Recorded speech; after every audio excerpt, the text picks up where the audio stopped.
भाई लाइट का मास तो इन्फिनाइट होना चाहिए था ना। क्यों भाई, इन्फिनाइट क्यों होना चाहिए था? अब देख, आइंस्टाइन की स्पेशल थियरी ऑफ रिलेटिविटी क्या कहती है?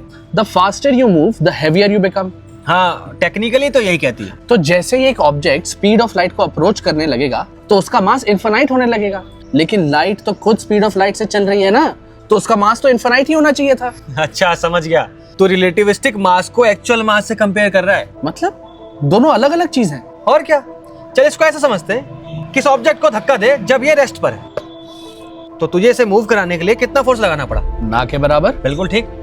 मगर यही ऑब्जेक्ट अगर near to speed of light move कर रहा होता, तब तुझे इसे एक्सेलरेट कराने के लिए उतना फोर्स लगाना पड़ता जितना शायद तो एक गाड़ी को हिलाने के लिए लगाए। कैसे यार, मतलब कुछ समझा नहीं। देख, स्पेशल थ्योरी ऑफ रिलेटिविटी ये कहती है कि जैसे ही ऑब्जेक्ट स्पीड ऑफ लाइट को अप्रोच करने लगता है, तो वैसे ही हमें उसकी स्पीड को और बढ़ाने के लिए बहुत ज्यादा एनर्जी देनी पड़ती है। यानी कि अभी भी उस ऑब्जेक्ट का मास लगभग 10 ग्राम्स ही है, लेकिन उसे और तेज बढ़ाने के लिए हमें बहुत ज्यादा एनर्जी लगेगी। और वो बढ़ी हुई एनर्जी हमें परसीव होती है एज अ हेवियर मास, क्योंकि मास और एनर्जी इक्विवेलेंट ही तो है, इक्वल्स mc स्क्वायर। समझ गया। और लाइट को तो ट्रैवल करने के लिए कोई एनर्जी की जरूरत ही नहीं पड़ती, इसलिए लाइट का मास हमें परसीव भी जीरो ही होता है। सारा खेल परसेप्शन का ही है। लेकिन यार ऐसे तो हम कभी यूनिवर्स को समझ ही नहीं पाएंगे ना।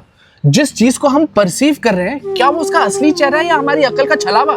या क्या पता ये संसार छलावा ही है, बस हमारी अकल उसे एक चेहरा पहनाने की कोशिश कर रही है।